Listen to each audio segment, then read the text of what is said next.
إلى روح سيدنا وحبيبنا وشفيعنا وقدوتنا وقرة أعيننا ومولانا محمد صلى الله عليه وسلم وعلى آله وأصحابه وأزواجه وذريته وأهل بيته أجمعين، خصوصا إلى روح سيدنا أحمد بن عيسى المحاجر والفقيه المقدم محمد بن علي بعلي وجميع سادة علي بعلي وصول وفروعهم، وإلى حضرة النبي. الفاتحة.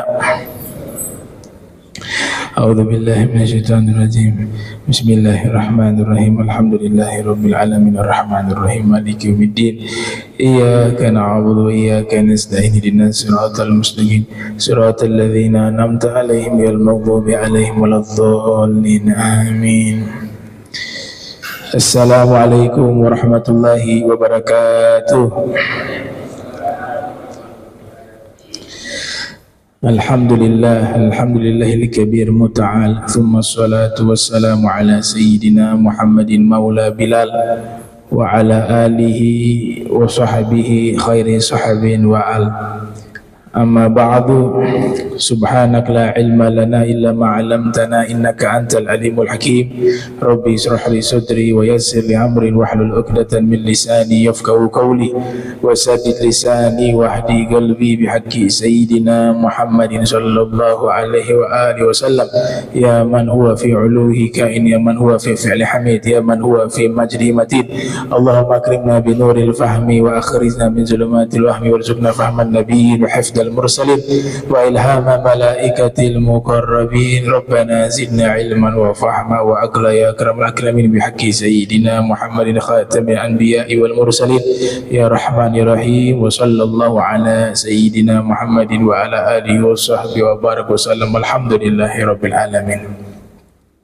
Alhamdulillah, puji syukur kehadirat Allah, salawat salam senantiasa tercurahkan kepada junjungan mulia Nabiuna Muhammad sallallahu alaihi wa alihi wasallam beserta seluruh keluarga beliau, sahabat beliau dan umat beliau yang senantiasa melaksanakan ajaran beliau hingga akhir masa nanti. Insyaallah pertemuan berikut kita memulai membaca kitab, masih menyempurnakan pembahasan yang sebelumnya terkait ulumul wasail wa ulumul maqasid. Jadi ulumul wasail sudah diterangkan, ulumul maqasid juga sudah diterangkan. Ilmu perantara dan ilmu tujuan. Nah, ilmu perantara, ulumul wasail atau ilmu-ilmu perantara atau ilmu-ilmu tujuan, itu Sayyidina Ali menyimpulkan. Ada yang mengatakan ini ucapannya Imam Ali karramallahu wajhahu. Ada juga yang menyatakan ini ucapan para salaf, sebagaimana yang disebutkan oleh Syekh Nawawi Al-Bantini dalam kitab Qami'ut Tughyan. Ya, dikatakan qal ba'du salaf.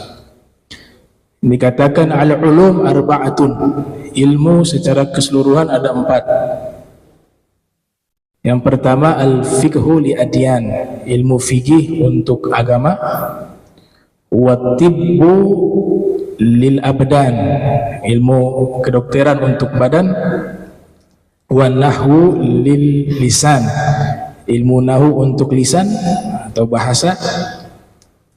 Dan yang keempat wan nujum li ma'rifatil azman, dan ilmu astronomi, ilmu perbintangan atau ilmu falak, itu untuk mengetahui waktu. Ini dinisbahkan maqalahnya Imam Ali. Ada yang mengatakan ini gaul ba'di salaf, ucapan sebagian ulama salaf. Nah, seluruh ilmu yang tadi kita sebutkan, ilmu wasail, ilmu maqasid, tidak akan bisa sempurna jika tidak diiringi dengan satu bidang ilmu, yaitu ilmu tasawuf. Ilmu tasawuf ini bagaikan ruh, sedangkan ilmu yang lain bagaikan jasad. Jasad tanpa ruh, maka jasad menjadi mati. Seluruh ilmu tanpa tasawuf, maka ilmu itu adalah ilmu yang mati. Nah, Al-Habib Abdul Qadir bin Ahmad Al-Faqih itu pernah mengatakan at-tasawwufu huwa ruhuddin. Ilmu tasawuf itu adalah ruhnya agama. Ruhnya agama. Sebagaimana amal kita, semua itu bagaikan kal jasad awil jisim. Seperti jasad, seperti jisim. Salat kita, puasa kita, zakat, haji, semua amal soleh itu adalah bentuk fisik. Ruhnya apa? Ikhlas. Keikhlasan dalam beramal, itu ruhnya amal. Makanya ada ungkapan yang indah dari Al-Imam Ibnu Athaillah Sakandari di dalam Al-Hikam beliau mengatakan al-a'malu suwarun qa'imah wa arwahuha wujudu sirril ikhlasi fiha. Seluruh amal kebaikan itu gambaran-gambaran, bentuk-bentuk fisik, dan ruh daripada seluruh amal itu adanya rahasia keikhlasan di dalamnya. Nah, jadi ilmu tasawuf berposisi sebagai ruh bagi seluruh ilmu yang ada. Makanya selalu saya nyatakan berkali-kali, di antara ulama yang sangat jeli melihat hal ini adalah Hujjatul Islam Al-Imam Al-Ghazali yang lahir tahun 450, wafat 505 Hijriah, di mana hampir di semua pembahasan ilmu yang beliau terangkan selalu beliau sisipkan ilmu tasawuf di situ. Dan tanda kutip tasawuf akhlak. Ya, jadi begitu penting ilmu ini. Ada satu tokoh sufi yang sangat ma'ruf, kelahiran tahun 571 Hijriah. Nah, wafat 656 Hijriah. Bernama Imam Abu Hasan As-Suzali atau As-Sazili, ya disebut As-Sazili, ya, ada tariqah Saziliyah. Itu beliau mengatakan, man lam yataghalghal fi ilmina hadha mata musirra 'alal kabair wa huwa la yash'ur. Siapa orang yang tidak memperdalam ilmu ini, maksudnya ilmu tasawuf tentang mendidik hati kita, ya, menjadi hati yang bersih, hati yang tawadhu, hati yang tidak angkuh, hati yang terbebas dari berbagai penyakit hati, hasad dan lain sebagainya. Dikhawatirkan, kata beliau, orang tersebut mati membawa dosa besar, tapi dia tidak menyadarinya. Ya, masalah jabat tangan kepada kiai dipermasalahkan. Orang yang gak mau cium tangan itu orang sombong. Itu saja, sederhana. Dia merasa dirinya besar, gak mau tunduk kepada ini aturan agama. Di satu pihak yang dicium tangan tidak merasa itu satu kenikmatan, tidak merasa dirinya besar, tidak merasa dirinya hebat, maka ini adalah baik. Di satu sisi yang mencium ini orang baik, dia sudah berprasangka baik kepada orang yang dia cium tangannya.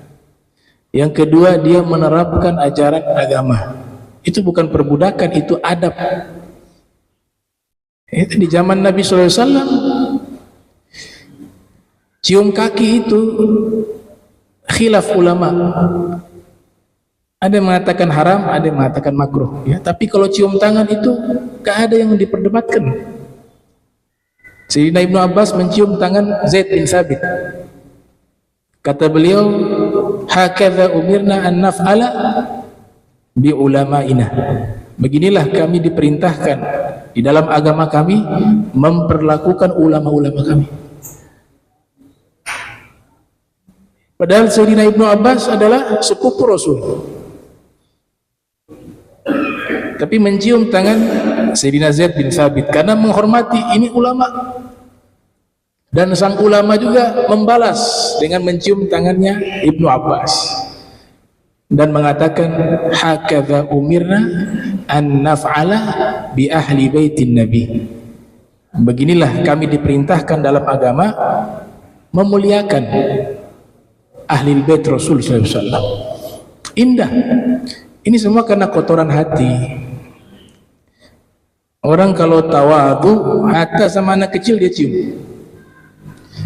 Al-Habib Ali bin Muhammad Al-Habsyi yang ketika itu sudah menjadi ulama besar, melihat santri yang berjalan dengan membawa buku, membawa Al-Quran, membawa kitab, beliau senang melihat ini luar biasa. Anak-anak mereka sibuk menuntut ilmu agama. Kata beliau, saya ingin sekali mencium tangan mereka. Saya ingin sekali mencium tangan mereka. Nah ini kenapa? Karena tadi sudah banyak orang tidak mempelajari ilmu tasawuf, akhlak. Sudah banyak hati ini sudah terkontaminasi, ya, sudah tidak bersih lagi hati.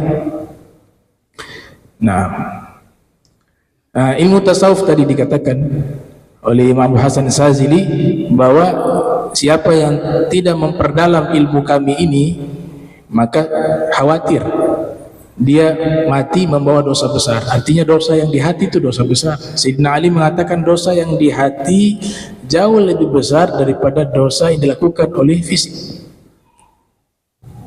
Tuh. Makanya ilmu ini menjadi ilmu inti, ruhul ulum, ya, ruhnya seluruh ilmu agama ini, ruhul ulum.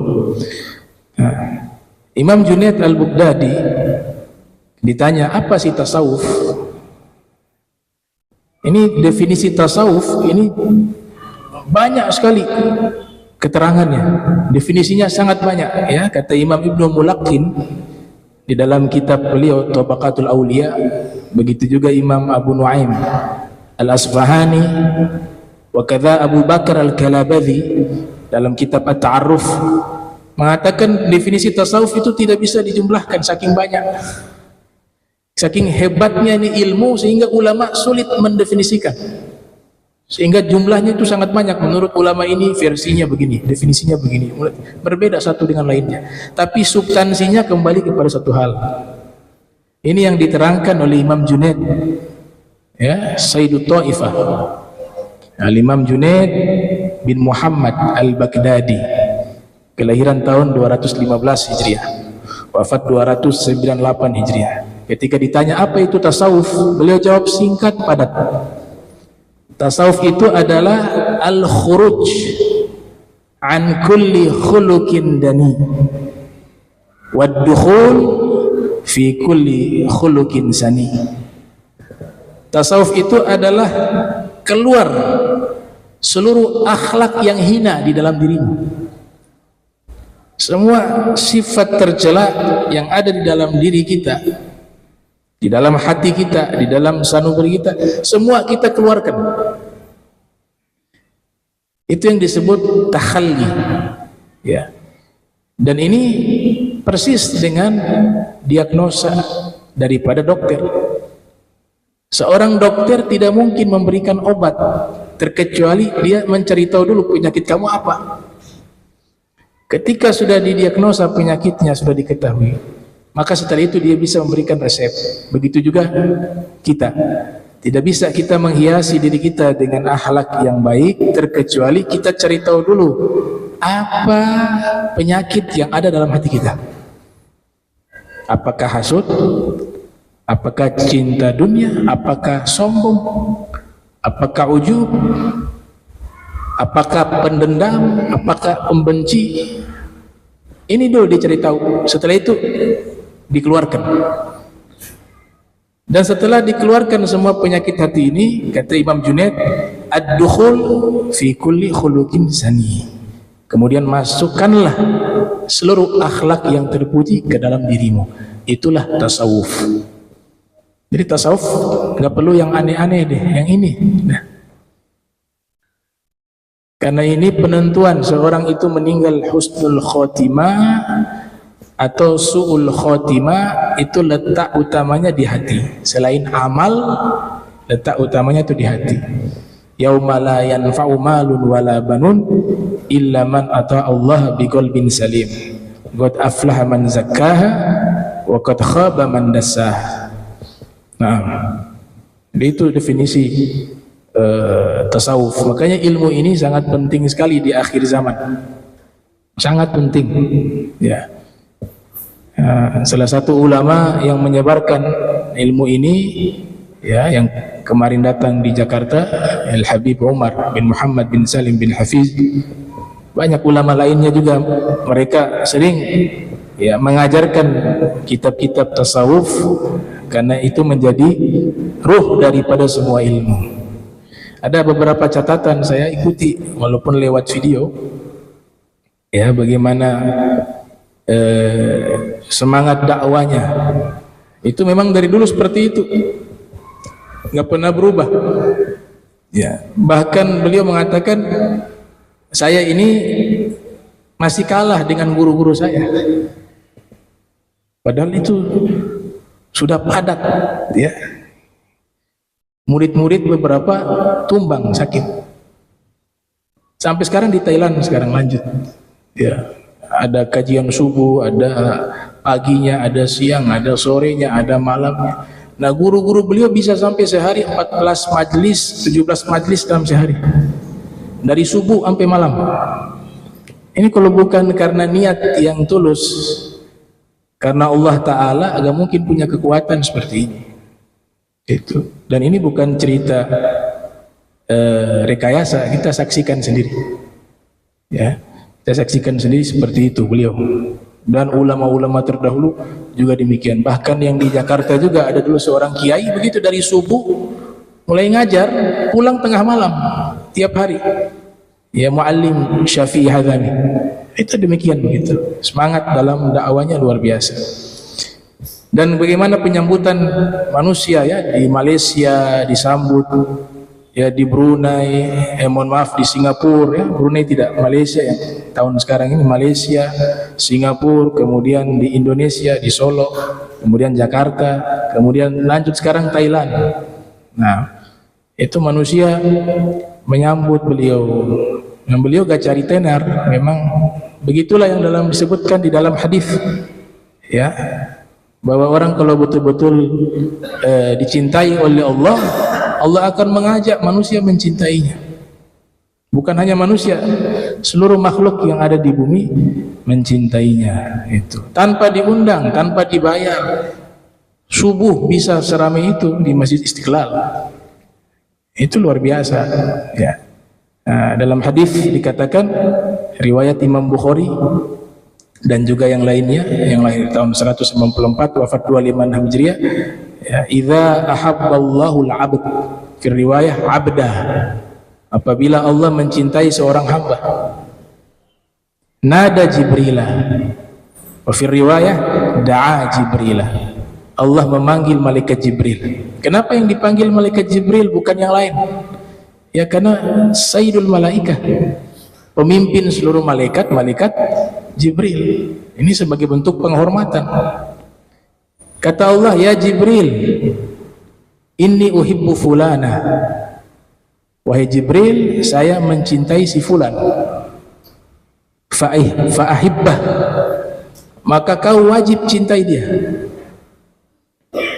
Fayuhibbuhu Jibril, lalu malaikat Jibril mencintai si fulan tersebut. Thumma nada fis sama', kemudian malaikat Jibril menyeru di langit. Ini langit semuanya malaikat.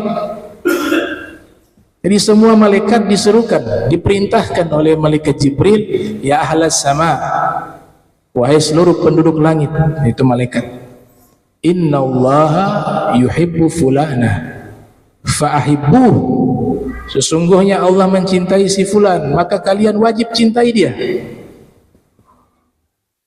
Fayuhibbuhu ahlus sama, maka seluruh penduduk langit mencintainya. Seluruh penduduk langit mencintainya. Berapa banyak jumlah malaikat? Dikenal oleh Allah, dikenal oleh seluruh malaikat. Kalau Allah dan seluruh malaikat sudah mengenalinya, maka dilanjutkan oleh Nabi, thumma yudha'u lahu al-qabul fil ard. Kemudian diletakkan seluruh manusia dan makhluk di bumi mencintainya, menerimanya. Kadang nggak dikenali, kita nggak kenal, tapi ketika ketemu langsung jatuh cinta, terbayang-bayang. Nah, dan ciri-ciri ulama yang betul-betul ulama itu ketika menatap wajahnya kita ingat Allah. Cukuplah Habib Umar itu bukti sebagai seorang wali, ya. Orang bisa sholat subuh seramai itu hanya sebab Habib Umar. Bukan hanya mengingat Allah, melaksanakan satu ibadah yang sangat sulit dikerjakan, tapi Masjid Istiqlal bisa penuh, melaksanakan sholat berjamaah, bahkan banyak yang menginap, i'tikaf, membaca wirid, selesai daripada sholat subuh dilanjutkan dengan pengajian. Ini kalau bukan seorang wali gak bisa. Ya, ini kita harus menerima kelebihan orang, dan mereka gapai itu bukan dengan hal yang mudah. Makanya ketika jangankan mencium tangan, seandainya syariat ini membolehkan mencium kaki, saya cium kaki. Karena apa yang dicapai tidak semudah yang dibayangkan. Antum yang gak kenal pesantren, yang hina-hina pesantren, coba antum belajar ilmu nahwu sorof, belajar ilmu balago, antum nangis di situ. Itu baru ilmu itu. Susahnya luar biasa. Ya, jangan, itu karena hati yang kotor. Nah, orang kalau meninggal membawa hati semacam ini, tadi dikatakan oleh Imam Abu Hasan Sazili, khawatir dia mati membawa dosa-dosa besar. Naudzubillah min dzalik. Maka hati dibersihkan, terima kelebihan orang, banyak memuji orang, orang yang pantas dipuji. Apalagi itu ulama kita, agama kita mengajarkan untuk memuliakan seluruh para ulama tanpa terkecuali. Jangan kita punya guru satu, kita mendiskreditkan yang lain, gak boleh, gak diajarkan oleh Nabi Muhammad SAW. Semua ulama itu kita muliakan. Tapi kalau punya guru, guru ini nomor satu. Kata ulama, pangkatnya ayah, kalau ulama lain paman. Kalau punya guru satu yang membimbing kita, yang memang kita sudah membaiat diri kita menjadi muridnya, dia adalah guru kita satu-satunya, pangkatnya bapak, orang tua kita. Sedangkan ulama lainnya tetap dimuliakan, pangkatnya paman. Gak boleh mendiskreditkan yang lain. Maka keberkahan yang didapat adalah kita memuliakan semua ulama, semua guru. Kita husnuzon kepada mereka-mereka. Nah, ini catatan yang luar biasa, ya. Saya nonton sambil saya catat. Hampir semua yang di Indonesia saya nonton itu. Yang di Jakarta ini kenikmatan, ya. Kenikmatan kenapa? Itu YouTube, kalau kita ikut pengajian secara live itu lama. Ya kan? Mungkin bisa dalam 6 hari, 7 hari. Tapi dengan adanya YouTube, satu hari itu bisa selesai. Kalau kita nonton full hari itu kenikmatan, ya. Ini memang lebih afdol kita ketemu langsung, ya. Itu yang disebut talaki dalam ilmu hadis, ya. Itu lebih afdol. Tapi kan keadaan daripada enggak sama sekali, lebih bagus kita nonton yang baik-baik. Nah, saya catat ada poin penting. Yang pertama, kalau antum perhatikan, ini Habib Umar luar biasa. Setiap ceramah itu mukaddimahnya beda. Kalau kita kan palingan ganti, ya, itu sudah, ya, mungkin hafal 7 mukaddimah, 8, 9. Habib Umar dari awal ceramah itu, setiap ceramah, bukan hanya di Indonesia, di Hadramaut juga, di mana negara beliau hadir, itu mukaddimahnya itu selalu beda dan disesuaikan dengan tema yang ada. Itu tidak mudah. dan isi ceramahnya juga beda. Kalaupun ada sama hanya 1-2 riwayatnya, tapi secara umum itu berbeda, dan setiap kali ditutup dengan doa, doanya juga beda. Dan dalam bentuk musajjah, sajak, bagian huruf akhirnya sama kebanyakan. Ya, itu dalam ilmu balaghah, ilmu badi', ya. Bab sajak, mutawazin dan lain sebagainya. Nah, itu kelebihan beliau. Dan ceramahnya juga bersajak, ya, seringkali disampaikan dengan bentuk sajak. Yang kedua, itu beliau membaca kitab namanya Qawmi'ut Tughyan. Qawmi'ut Tughyan itu kitab karangan Syekh Nawawi Al-Bantini. Ya, di kajian beliau setiap subuh, ya, Dars Al-Fajr, ya, ba'da salat subuh. Beliau Syekh Nawawi Al-Bantini ini sebagai ulama Banten terkenal yang ada di kota Makkah.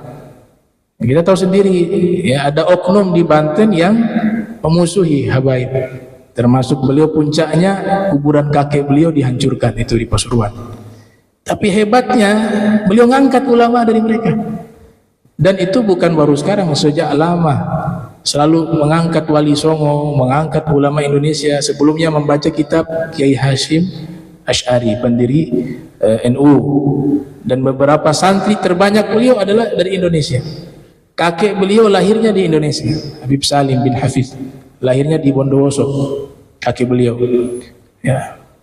Kuburan kakek beliau dari jalur ibu yang dibongkar kemarin di Pasuruan. Tapi lihat, gak ada dendam, gak ada kalimat satupun yang membalas itu dengan cacian ataupun marah.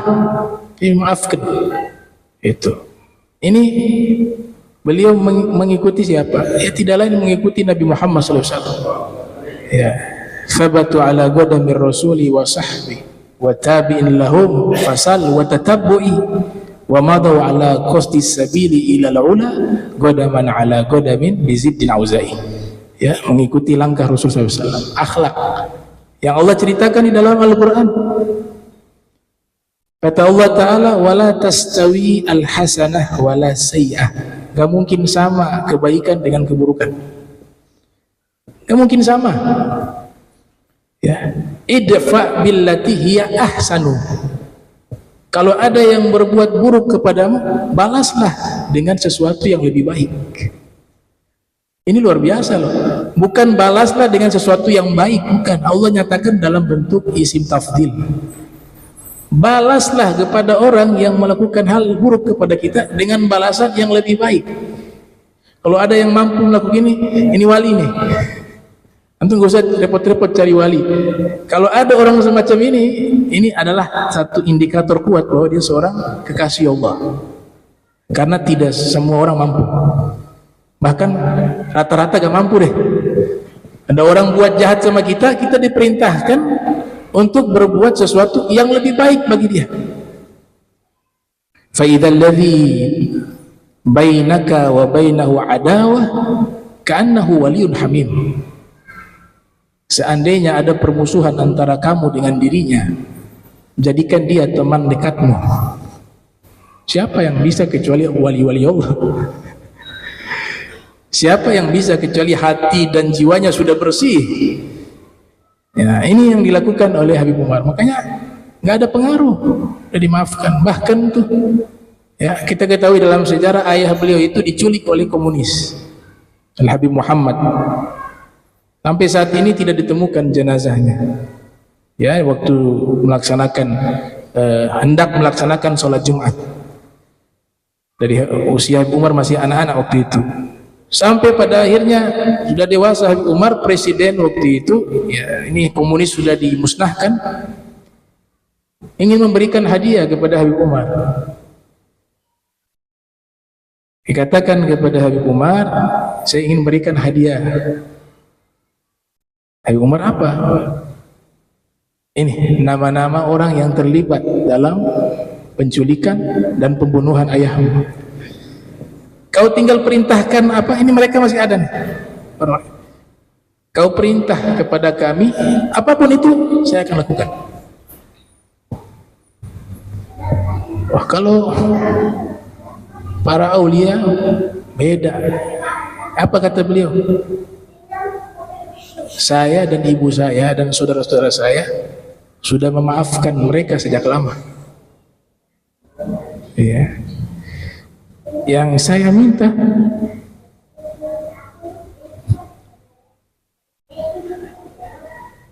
beritahu jenazahnya, ayah saya itu. Itu saja.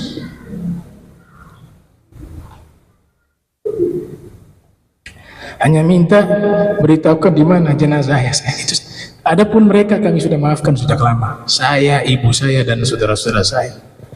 Ini tidak main-main, ini tarbiyah nabawiyah. Ini pendidikan yang suci dari Nabi Muhammad SAW. Toh nanti juga kita maafkan, itu jadi kebaikan bagi kita. Ya. Nah, itu kelebihan beliau. Ya, makanya ini ciri-ciri penghuni surga. Orang di surga itu lapang dadanya, hatinya bersih. Wa naza'na ma fi sudurihim min ghillin ikhwanan ala sururin mutaqabilin. Allah katakan, penghuni surga kami cabut di dalam dada-dada mereka rasa benci dan dendam. Dicabut dendam, dicabut benci, karena itu penyakit kalau disimpan, yang rugi kita sendiri. Memang hukum Islam membolehkan untuk kita, itu tidak berdosa, itu hak. Tapi memang ada orang-orang yang ingin mencapai level yang tertinggi di sisi Allah. Mereka memilih sesuatu yang memang yang tidak biasa, yaitu memilih memaafkan. Dalam Al-Quran dikasih dua opsi. Kalau kamu balas, silakan balas. Tapi kalau kamu sabar, fahuwa khairun lakum, maka itu jauh lebih baik bagi kalian. Nah, itu yang dilakukan oleh beliau. Nah, ini catatan kedua itu yang saya dapat. Catatan ketiga yang saya dapat, kalau yang ketiga dari podcast kemarin, ya, bersama guru saya Al-Habib Jindan, Al-Habib Umar, ya, itu ditanya sama narasumber, sama pembawa acara, ya, itu bahwa falsafah hidupnya Habib Umar itu apa sih? Kurang lebih maknanya begitu. Ini penting sekali. Ternyata falsafah kehidupannya Habib Umar singkat, yaitu ingin mendapatkan ridhonya Allah dan ingin berkumpul dengan Nabi Muhammad di akhirat. Itu. Wah, ini kalau kita punya falsafah hidup semacam ini manusia yang paling mulia di atas muka bumi.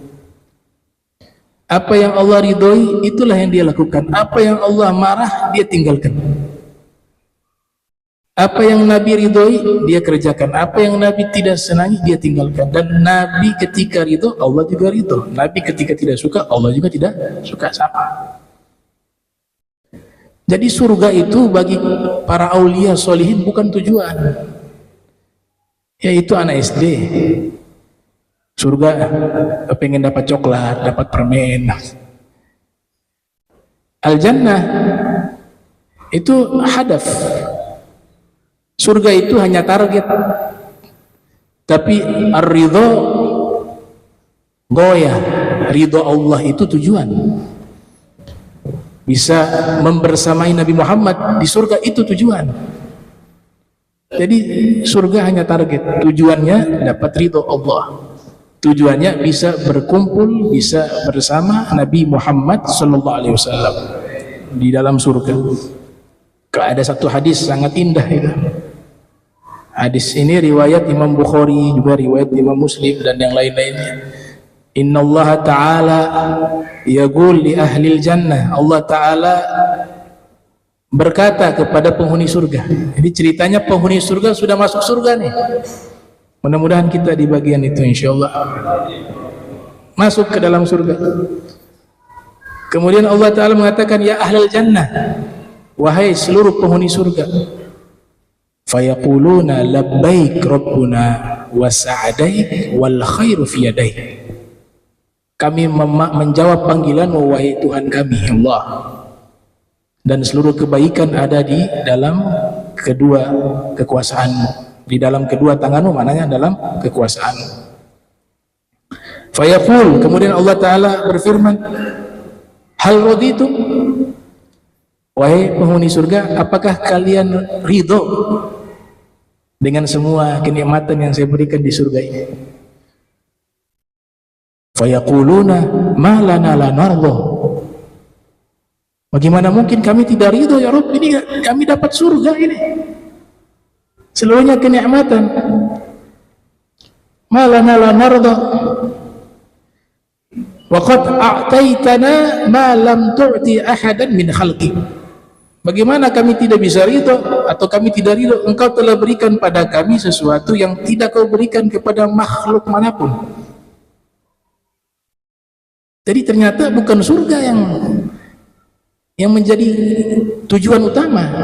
Dari hadis ini kita bisa belajar, kata Allah, ini surga sudah ridho, mereka mengatakan sudah, tapi Allah bilang fayaqul ala u'tikum afdal min dzalik, wahai penghuni surga, mau tidak saya berikan pada kalian yang lebih baik daripada itu? Maknanya yang lebih baik daripada seluruh kenikmatan surga atau daripada surga itu sendiri. Fayaquluna wa ayyu syai'in rabbi afdal min dzalik, penghuni surga mengatakan, wahai Rabbku, wahai Allah, wahai Tuhanku, memang ada yang lebih afdal, lebih baik lagi daripada surga? Inilah goyah tujuan. Fayaqulu, Allah mengatakan, ada. Apa itu? Uhillu alaikum ridwani fala askhatu alaikum ba'dahu abada, mulai hari ini aku halalkan keriduanku kepada kalian dan aku tidak akan pernah marah kepada kalian selama-lamanya. Nah, itu al-ghayah, tujuan. Dan itu tujuannya Habib Umar. Nah, orang kalau sudah dengan tujuan ini, udah enak hidupnya. Enak. Ya. Hidupnya enak, perbuatannya jadi baik, hatinya jadi baik, pikirannya jadi baik. Karena tujuannya jelas. Hidup ingin mencari ridhonya Allah dan ingin mempersemai Nabi Muhammad SAW. Demi Allah, ini dua nikmat yang paling terbesar di surga, yaitu berjumpa dengan Allah dan berjumpa dengan Nabi Muhammad SAW. Itu lebih daripada kenikmatan surga yang ada. Kemudian yang keempat, ya. Nah, keempat mungkin ya. Ya. Yang berikut yang saya pelajari itu,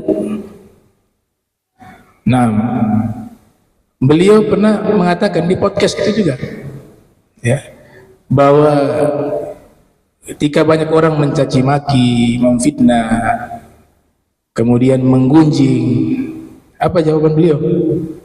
Itu saya bersyukur. Kenapa saya bersyukur? Artinya saya berada di posisi yang sama dengan posisi para nabi dan para kaum solihin. Para nabi itu dakwanya dicaci maki, digunjing, dihinakan.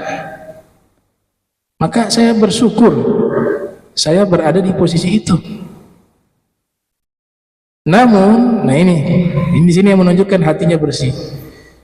Namun, saya berharap orang yang melakukan dosa itu, karena ini mereka sedang mentransfer pahala kepada kami dengan caci maki mereka, dengan fitnah mereka, dengan gunjingan mereka, itu pahalanya ditransfer kepada kami. Tapi orang-orang yang hatinya bersih, kata beliau, kami punya harapan, kami segera harus memaafkan mereka agar mereka tidak berdosa.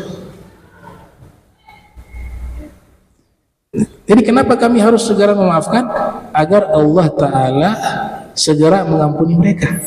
Jadi tidak berharap mereka juga binasa, tidak. Itu. Nah, ini yang dilakukan oleh Imam Hasan Al-Basri. Jadi ini memang sudah jalannya para anbiya, ya, jalannya para rasul, ya, di mana mereka dicaci maki, difitnah dan lain sebagainya ketika berdakwah. kemudian jalannya para ulama yang mutamassikun, ya, yang solihun, aulia, sama jalan mereka seperti itu. Bahkan Imam Abu Hasan Sajili pernah mengatakan, tidak mungkin seorang diangkat atau tidaklah seseorang diangkat menjadi kekasih Allah terkecuali ada minimal 70 orang sedang iri hati kepada dia. Minimal 70 orang. Ya. Jadi Imam Hasan Al-Basri, ya, ketika itu, makanya jangan heran kalau di komen-komen kayak begitu, ya, nggak ada. Itu nggak sempat dibaca. Habib Umar gak pernah pegang handphone. Orang sudah lain hidupnya itu. Itu juga ulama-ulama lain udah gak ada waktu begitu. Nah, Imam Hasan Basri itu pernah mengalami hal tersebut.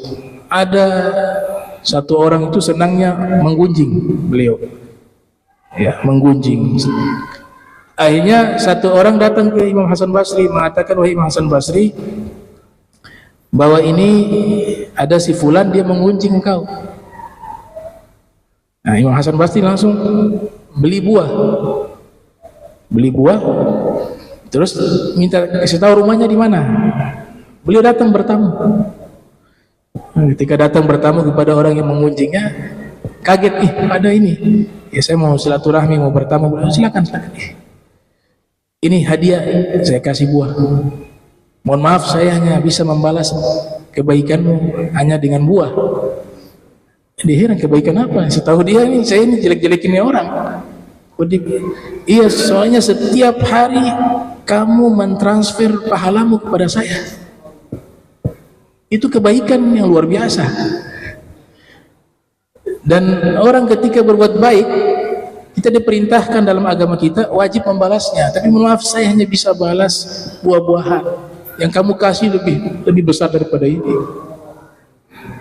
Lihat, orang-orang arif billah, ya. Ya, Nabi mengatakan, man sana'a ilaikum ma'rufa fakafi'uhu. Siapa orang yang berbuat baik kepada kalian, wajib balas kebaikannya. Fa in lam tajidu ma tukafi'unahu fad'u lahu. Kalau kamu tidak bisa membalasnya, doakan dia dengan kebaikan. Hatta taraw annakum qad kafa'tumuhu, hingga kamu melihat bahwa kamu sudah cukup membalas kebaikannya. Itu. Nah, ini Imam Hasan Al-Basri. Kemudian yang berikut, yang catatannya, saya lupa urutannya, nanti hitung sendiri deh di video, pusing. Ya. Yang berikutnya itu ditanya juga di podcast tuh. Coba nonton, simak baik-baik. Luar biasa tuh. Jadi ditanya, apakah antum punya pernah marah, kan? Atau pernah sedih? Ya, beliau gak jawab secara langsung, tapi beliau kutip bahwa ya, orang kalau sudah punya tujuan hidup cari ridhonya Allah dan Rasul, ya selalu bahagia. Qul bi fadlillahi wa bi rahmatihi fabidzalika falyafrahu, ya kan? Hendaklah mereka berbahagia dengan karunia Allah dan rahmat Allah. Itu selalu bahagia. Itu. Jadi jangan kita lihat para aulia wa sholihin, mereka kan sering menangis. Itu Imam Abu Yazid Al-Bustami mengatakan, al-ainu tabki wal qalbu yafrah. Para wali itu secara kasat mata kita lihat mereka sering menangis, itu mata menangis, tapi hati mereka tertawa. Bahagia karena spiritualnya itu terisi dengan kenikmatan. Gitu. Makanya Habib Umar mengatakan, saya punya tujuan hadir di tempat ini, di acara podcast itu, ingin menyampaikan dakwah ini karena saya punya tujuan hidup hanya satu, ingin memberikan kepada orang lain agar mereka juga bisa bahagia hidup di dunia juga di akhirat. Itu aja. Is'adul insan fid darain. Jadi tujuan agama Islam ini, kata para ulama, di antaranya Imam Sultanul Ulama Izzuddin Ibn Abdissalam, yaitu apa? Yakni memberikan manusia agar bisa hidup bahagia bukan hanya di dunia tapi juga sampai di akhirat. Itu tujuan agama Islam. Makanya agama Islam itu mengajarkan bukan hanya perihal akhirat, Hukum Islam juga mencakup masalah urusan duniawi. Jangan sampai dirusak sama orang-orang yang memisahkan ya sekulerisme, bahwa ya agama Islam ya agama saja, sholat, zakat, haji cukup di situ aja. Di luar sudah gak ada lagi, gak. Dia mengatur tatanan kehidupan kita, baik yang di urusan duniawi maupun urusan ukhrawi. Itulah yang disebut agama yang sempurna. Al-yauma akmaltu lakum dinakum wa atmamtu alaikum ni'mati wa raditu lakum Islam. Itu. Nah, dan yang terakhir nih. Ya. Yang terakhir ada di seminar ya. Seminar di situ ada tokoh-tokoh lah, ya. Ada Pak Yusuf Kala, ada Pak Dr. Kiai Haji Agil Al-Munawwar, para habaib, para asatidz. Situ membahas tentang masalah berkaitan masalah tentang sistem perekonomian ya. Di situ yang saya bisa tangkap itu bahwa beliau mengatakan bahwa kalau kita menggunakan satu sistem yang sistem itu tidak dilakukan oleh Nabi, pasti hasilnya kehancuran. Termasuk sistem ekonomi. Ada namanya ra'sumaliyah, kapitalisme. Itu sekarang Barat sudah mengakui bahwa ini puncaknya kehancuran. Bubble economic, ekonomi balon, keuntungan makin besar dengan ribanya. Makin besar, pada satu saat akan saking besar dia pecah, dan ketika pecah banyak yang dirugikan. Itu sudah terbukti sekarang. Negara adidaya seperti Amerika dan beberapa negara Eropa itu pernah mengalami kebangkrutan dengan sistem ini. Bahkan mereka sekarang lagi mengadopsi sistem ekonomi Islam. Kenapa bisa hancur? Karena tidak mengikuti sistemnya Nabi Muhammad SAW. Nabi itu atur ekonomi juga, ahli ekonom dunia. Nabi waktu datang ke Madinah, Nabi bangun 4 hal. Yang pertama, Nabi bangun masjid untuk membangun peradaban manusia. Dibangun manusia di situ, cerdas, religi, spiritualis. Kemudian Nabi bangun apa lagi? Persaudaraan, dipersaudarakan muhajir wal ansar. Kemudian yang ketiga, Nabi buat piagam Madinah untuk mengatur sistem pemerintahan di zaman itu loh. Yang keempat, Nabi apa? Bangun pasar. Waktu itu pasar dikuasai orang Yahudi. Orang Yahudi kuasai pasar di Madinah, ya. Nabi buat pasar khusus orang Islam. Tapi transaksi antara orang Yahudi dengan Islam sah. Kerjasama dengan mereka sah. Tapi hukum orang Islam, Nabi terapkan hukum Islam. Dan pada waktu itu berhasil ekonomi kaum muslimin. Jadi sistem kapitalis, ra'sumaliyah dan juga ishtirakiyah, sosialis, yang nanti sumbernya dari apa? Dari komunis, Karl Marx ya. Itu kata beliau pasti akan dalam masa kehancuran. Satu saat pasti akan hancur.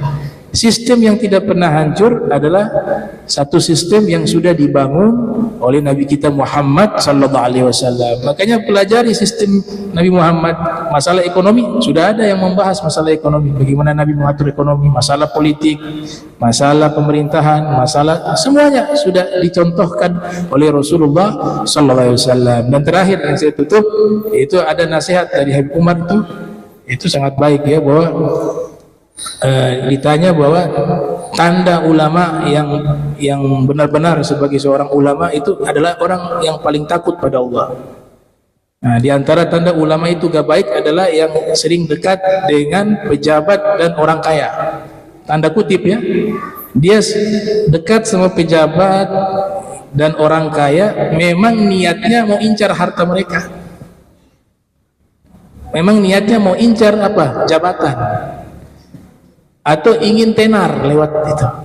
Nah, kalau niat semacam ini bukan ulama yang baik, ini ulama su' yang dikenal Nabi, ulama yang jahat.